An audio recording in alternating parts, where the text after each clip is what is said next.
Okay, today I'm doing a roast rack of lamb with Dijon mustard and a parsley, thyme and rosemary crust, and that's going to be served with some roast garlic mashed potatoes. Right, let's have a look at the ingredients we're going to need today. We've got a rack of lamb which has been French trimmed.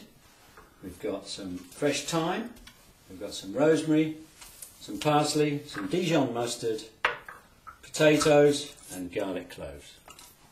Cool, great. Well, I've got my rack of lamb now, which has been beautifully trimmed, as you can see. That's what they call French trimmed in the business, and that means that they've cut in between all the bones, cleaned the bones off, so all we have to do now is prepare it for roasting. So, salt and pepper, and your butcher can do this for you. Just buy the rack of lamb and ask him to French it for you, and he'll know exactly what you mean. Okay, salt and plenty of it, really. You want to almost over-season, really. So plenty of that on there. It would be amazing how much seasoning you lose when it's in the oven. Okay, and then we're going to have a bit of olive oil. Rub that in nicely. Okay, so that's all rubbed over beautifully. Nice hot pan, smoking now, perfect. In it goes, fat side down first. Okay, so that's been down for a couple of minutes. You can just quickly have a look at it to see how it's going along. Obviously, if you're not a pro at this, you might want to use tongs or something to do it rather than your fingers, but I'll take a chance here. Okay, so I'm going to have a look at it now. Yeah, that's good.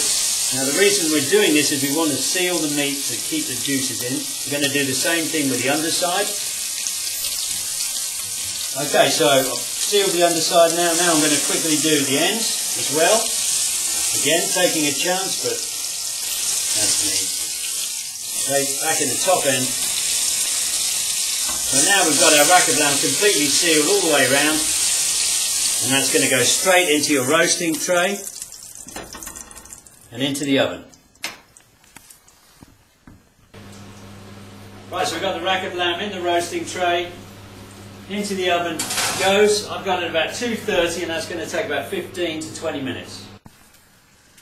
Okay, so about 17 minutes have gone by since I had a look at them. The lamb coming out of the oven now. And let's have a look at this. Right, so I can test it with my fingers now to get an idea of how it's cooked. If it's really firm to the touch, that's going to be well done. If it's got some spring in it, like now, like there, that's going to be about medium rare to medium. As you can see, as it gets thinner, down towards the end, it's obviously going to be firmer then. So if somebody likes a bit more well cooked than the others, ideal. So that's going to be about medium rare to medium. Now, before we put our mustard and parsley crust on here, we want to let it rest for about 15 minutes, very important.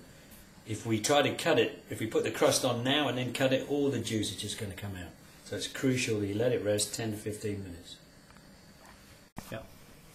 Okay, so the lamb's been out of the oven now for about 10 to 15 minutes to let it rest. The next step, Dijon mustard, brush.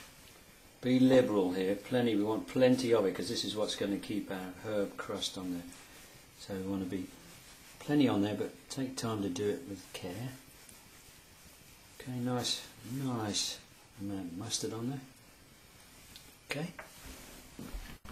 Okay, so I've got my mustard on there. Next step is into the dish of chopped parsley, chopped thyme, chopped rosemary.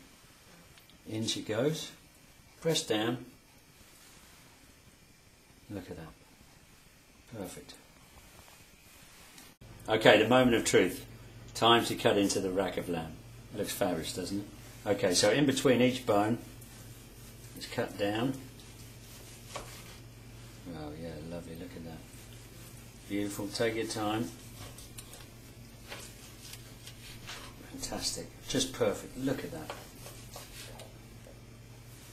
And then as you get towards the end, you've got 4 bones left there, for example. But if we want to get 2 nice chops, I'm just going to cut right down the middle. Then I'll take out the bone there. So we've got the same chops, same size. Fabulous. Okay, now we're on to the presentation. Okay, for the final presentation then, I've got my roast garlic mashed potatoes there. Then I'm just going to lean the lamb up against that. As you can see, as I mentioned earlier, it's just a little bit more well cooked at the thinner end. Beautifully going around this way. Another one right there. Another one right here. And then one more on the end. Right there. Anyway, won't you? Yeah. Okay, and then how about a little sprig right there. Beautiful. There we have it. Roast rack of lamb with mustard parsley crust and roast garlic mashed potatoes.